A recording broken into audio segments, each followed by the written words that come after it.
Hi friends, welcome back to my channel. ಎಲ್ಲ ಹೇಗಿದ್ದೀರಾ? ನಾನು ಚೆನ್ನಾಗಿದ್ದೀನಿ. ಇದು ಸಂಕ್ರಾಂತಿ ಹಬ್ಬದ ದಿನ ವ್ಲಾಗು. ಹಬ್ಬಕ್ಕೆ ನಾನು ಯಾವ ರೀತಿ ತಯಾರಿ ಮಾಡಿದ್ದೆ ಅಂದ್ಬಿಟ್ಟು ಲಾಸ್ಟ್ ವ್ಲಾಗಲ್ಲಿ ನಾನು ತಿಳಿಸಿದ್ದೆ. ಇದು ಹಬ್ಬದ ದಿನದ ವ್ಲಾಗು. ನಾನು ಬೇಗ ಎದ್ದು 5:30ಗೆಲ್ಲ ಎದ್ದು ಪೂಜೆ ಮುಗಿಸ್ಬಿಟ್ಟೆ. 6:37ಗೆಲ್ಲ ನಂದು ಪೂಜೆ ಎಲ್ಲ ಮುಗಿದೋಗಿತ್ತು. ದೇವ್ರಿಗೆ ಅಂದ್ಬಿಟ್ಟು ಗೆಣಸು, ಕಡಲೆಕಾಯಿ ಮತ್ತು ಅವರೆಕಾಯಿ ಎಲ್ಲ ಬೇಯಿಸಿ ದೇವ್ರ ನೈವೇದ್ಯಕ್ಕೆ ಇಟ್ಟಿದ್ದೆ. ಮತ್ತು ಪೊಂಗಲ್ ಸಹ ಮಾಡಿದ್ದೆ. ಸಿಹಿ ಪೊಂಗಲು, ಖಾರ ಪೊಂಗಲ್ ಎರಡೂ ಮಾಡಿದ್ದೆ. ಆದರೆ ದೇವರಿಗೆ ಸಿಹಿ ಪೊಂಗಲ್ ಇಟ್ಟಿದ್ದೆ. ಅದಾದಮೇಲೆ ಎಳ್ಳು, ಬೆಲ್ಲ, ಕಬ್ಬು ಸಾಮಾನ್ಯ ಎಲ್ಲ ಅದನ್ನೆಲ್ಲ ಇಡೋದು ಸಂಕ್ರಾಂತಿ ಹಬ್ಬದ ದಿನ. ನೋಡಿ, ಎಲ್ಲ ಪೂಜೆ ಎಲ್ಲ ಮಾಡಿ ನಾನು ಯಾರೂ ಎದ್ದಿರಲಿಲ್ಲ. ನಂದು ಪೂಜೆ ಎಲ್ಲ ಮುಗಿದ್ಬಿಟ್ಟು ತಿಂಡಿಗೂ ಸಹ ರೆಡಿ ಮಾಡ್ತಾಯಿದ್ದೆ. ನಮ್ಮ ಮನೆಯಲ್ಲಿ ಖಾರ ಪೊಂಗಲ್ಲು ಜಾಸ್ತಿ ಯಾರೂ ತಿನ್ನಲ್ಲ, ನಾನು ನಮ್ಮ ಮನೆಯವರು ಅಷ್ಟೇ. ಅದಕ್ಕೋಸ್ಕರ ನಾನು ಸ್ವಲ್ಪನೇ ಮಾಡಿದ್ದು. ನೋಡಿ, ಅದನ್ನು ಸಹ ರೆಡಿ ಮಾಡ್ಕೊತಾ ಇದ್ದೀನಿ. ಧೃತಿ ಮತ್ತು ಗಾನ ಅವರು ಸಿಹಿ ಪೊಂಗಲ್ಲೇ ತಿಂತಾರೆ. ದೇವರಿಗೆ ಹೆಂಗಿರೋ ಸಿಹಿ ಪೊಂಗಲ್ ಮಾಡ್ತೀವಿ ನಾವು. ಜೊತೆ ಅವ್ರಿಗೂ ಸಹ ಮಾಡಿದ್ದೆ. ಮತ್ತು ಅವರೆಕಾಯಿ, ಕಡಲೆಕಾಯಿ, ಗೆಣಸು ಎಲ್ಲನೂ ಸಹ ಬೇಯಿಸಿದ್ದೆ. ದೇವರಿಗೆ ಎಲ್ಲ ನೈವೇದ್ಯ ಎಲ್ಲ ತೋರಿಸಾಗಿತ್ತು. ಅದಾದಮೇಲೆ ನಾವು ಇದ್ಕಿದ ಬೇಳೆ ಸಾಂಬಾರು ಮತ್ತು ಕಡುಬು ಸಹ ಮಾಡ್ತೀವಿ.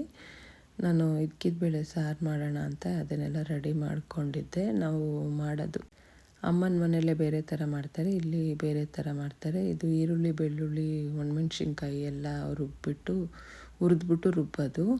ಹುಣ್ಸೆಹಣ್ಣು ಹಾಕ್ತಾರೆ, ಇಲ್ಲಿ ಟೊಮೊಟೊ ಎಲ್ಲ ಹಾಕಲ್ಲ.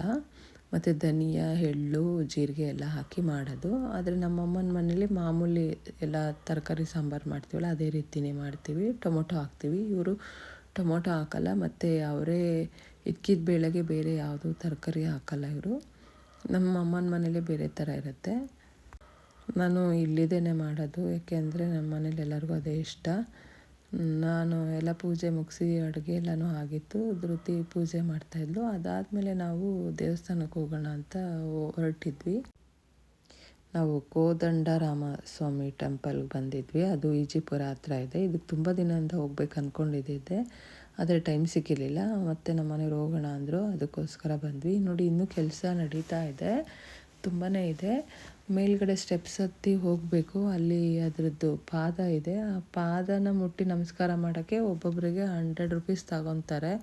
ಅದು ಸುಮ್ಮನೆ ವೇಸ್ಟ್ ಅನಿಸುತ್ತೆ. ಯಾಕೆ ಅಂದರೆ ಕೆಲವರು ಹೋಗಲ್ಲ. ಆದರೆ ನಾವು ಹೋಗಿದ್ವಿ, ಫಸ್ಟ್ ಟೈಮ್ ಅಲ್ವಾ, ನೋಡೋಣ ಅಂದ್ಬಿಟ್ಟು.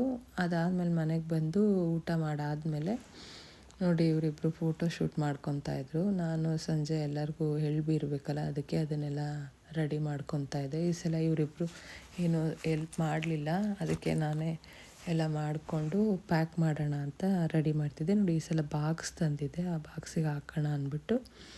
ಮತ್ತು ಇದು ಪೂಜೆಗೆ ಇಟ್ಟಿದ್ದೆ. ಇದಾದಮೇಲೆ ಸಂಜೆ ನಾವು ಈ ಸಲ 3 ಜನನೂ ಹೋಗಿ ಎಲ್ಲರ ಮನೆಗೂ ಬಂದ್ವಿ. ಇದು ಆಗಲೇ ತುಂಬ ದಿನ ಆಯಿತು ಅನಿಸುತ್ತೆ. ನಾನು ನಮ್ಮದು ಹೊಸ ಮನೆಯದು ಏನು ಆಗ್ತಿದೆ ಕೆಲಸ ಅಂತ ನಾನು ತೋರಿಸಿರಲಿಲ್ಲ. ನೋಡಿ, ಆಲ್ರೆಡಿ ಮುಗೀತಾ ಬಂತು. ಇನ್ನೇನೋ ಟೈಲ್ಸ್ ಹಾಕೋಕ್ಕೆ ಸ್ಟಾರ್ಟ್ ಮಾಡ್ತಾರೆ. ಟೈಲ್ಸ್ ಎಲ್ಲ ತಂದಿಟ್ಟಿದ್ದಾರೆ. ಜೊತೆಗೆ ಅಡುಗೆ ಮನೆ ಶೆಲ್ಫ್ ಕಲ್ಲೆಲ್ಲ ಹಾಕಿದ್ದಾರೆ. ಇನ್ನು ಟೈಲ್ಸ್ ಎಲ್ಲ ತಂದಿಟ್ಟಿದ್ದೀವಿ. ನಾನು ಲಾಸ್ಟು ವಿಡಿಯೋದಲ್ಲಿ ಟೈಲ್ಸ್ ಸೆಲೆಕ್ಟ್ ಮಾಡಿದ್ದೆಲ್ಲ ನಾನು ನಿಮಗೆ ತೋರಿಸಿದ್ದೆ. ಇವಾಗ ಎಲ್ಲ ಮುಗೀತಾ ಇದೆ, ಮತ್ತು ಟೈಲ್ಸ್ ಹಾಕೋಕ್ಕೆ ಸ್ಟಾರ್ಟ್ ಮಾಡ್ತಾರೆ. ನೋಡಿ, ಈ ರೀತಿ ಬಂದಿದೆ ನಮ್ಮ ಮನೆ. ಈ ಫಿನಿಶ್ ಈ ಥರ ಬಂದಿದೆ. ಇನ್ನು ಟೈಲ್ಸ್ ಹಾಕಿದ ಮೇಲೆ ವುಡ್ ವರ್ಕು ಮತ್ತು ಬೇರೆ ಕೆಲಸ ಸ್ಟಾರ್ಟ್ ಮಾಡ್ತಾರೆ.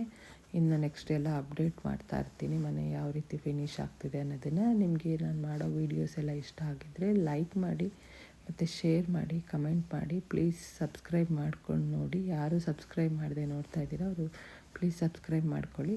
Thank you.